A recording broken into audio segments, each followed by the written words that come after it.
So, paano nga ba ang gagawin mo kung gusto mong palitan ang iyong year of birth? So, ang case natin for reference tonight ay may GR number na 197792 and this was promulgated last December 9, 2015. So, ang ating petitioner ay nag-file ng correction of entry para sa kanyang year of birth. At dahil hindi na ito considered as clerical correction, ito na ay considered as substantial correction kasi maaapektuhan na nito yung kanyang edad. Dadaan na po ito sa korte at hindi na lamang po ito basta ginagawa sa inyong local civil registrar. So magpa-file na kayo ng petition, kukuha ng abogado, magpipresenta ng ebidensya, mag-gather ng affidavits ng inyong witnesses regarding sa tunay na taon ng inyong kapanganakan. Itong ating petitioner kasi nakalagay sa kanyang birth certificate na ipinanganak siya noong July 22, 1947. Pero ayon sa kanya, yung kanyang totoong birth year, yung taon ng kanyang kapanganakan ay July 22, 1954. So may 7 taon na difference. So, noong 2007, ayon sa desisyon ng RTC o Regional Trial Court, granted yung kanyang petition for correction of birth year. At dahil nga nagtatrabaho sa gobyerno, itong ating si petitioner, iniutos ng korte sa kanyang desisyon na baguhin ng isang sangay ng gobyerno yung year of birth ayon doon sa record ni employee o kaya ni petitioner sa kanilang system. And bilang isang government employee, member itong si petitioner ng GSIS. Iniutos rin ng korte na baguhin ni GSIS yung record ni member at palitan yung kanyang year of birth from 1947 gawing 1954. Noong 2008, inamyandahan ng korte yung kanilang desisyon para i-include yung local civil registrar na baguhin nito yung year of birth na nakatala sa kanilang record. Kasama rin dito na inutusan ng korte ay ang pagbabago ng year of birth sa Civil Service Commission, yung records ni petitioner. So, noong 2008, nag-request na nga itong si petitioner na sundin ng CSC o Civil Service Commission yung iniuutos ng korte. So, ito na yung step na ginawa ni petitioner after na makakuha siya ng favorable na decision mula sa korte. Nag-grant yung kanyang petition for correction. After nun, hindi enough na magkaroon ka ng kopya ng desisyon kasi kailangan mong papalitan yung mga records mo. Kung halimbawa nagtatrabaho ka, kailangan mapalitan yung records mo dun sa employer's So, kagaya dito ni petitioner, isa siyang government employee. So, kailangan mapalitan yung records niya sa kanyang employer.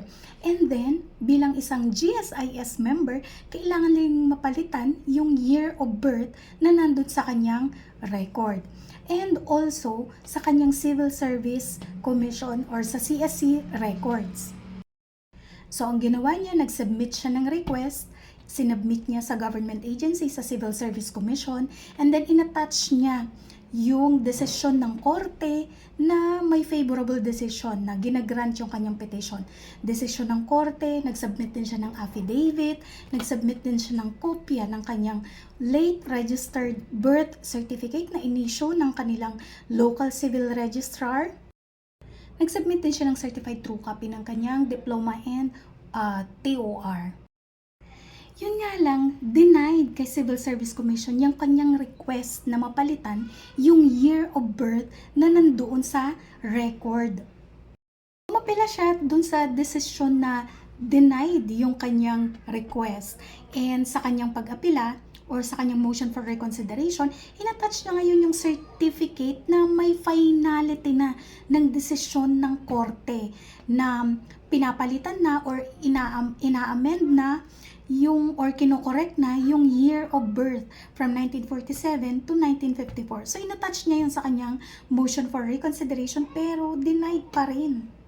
Bakit nga ba dininay ni Civil Service Commission yung request ni petitioner sa pagpapalit ng kanyang year of birth?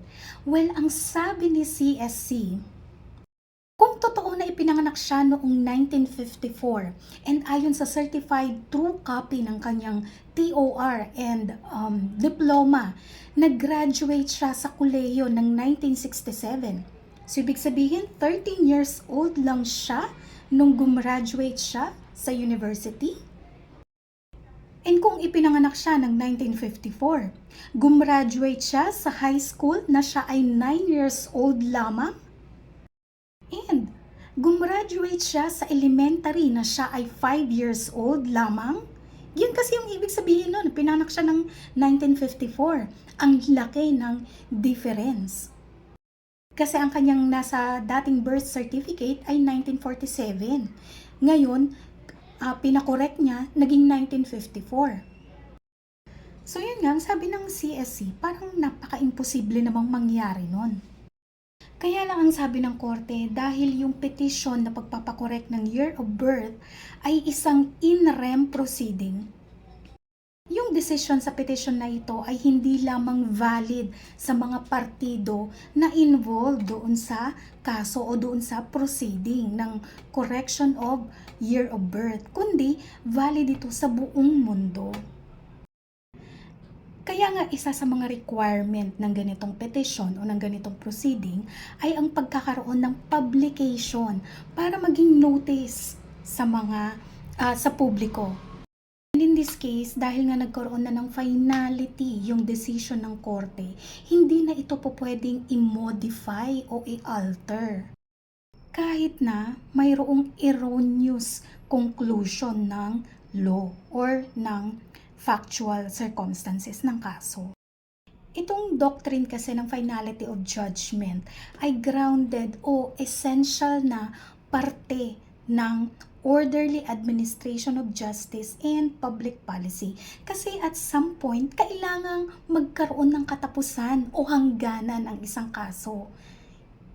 Kaya ang sabi ng korte, kailangang sumunod ang Civil Service Commission ayon sa desisyon ng mababang korte na palitan ang year of birth ni petitioner sa kanilang record.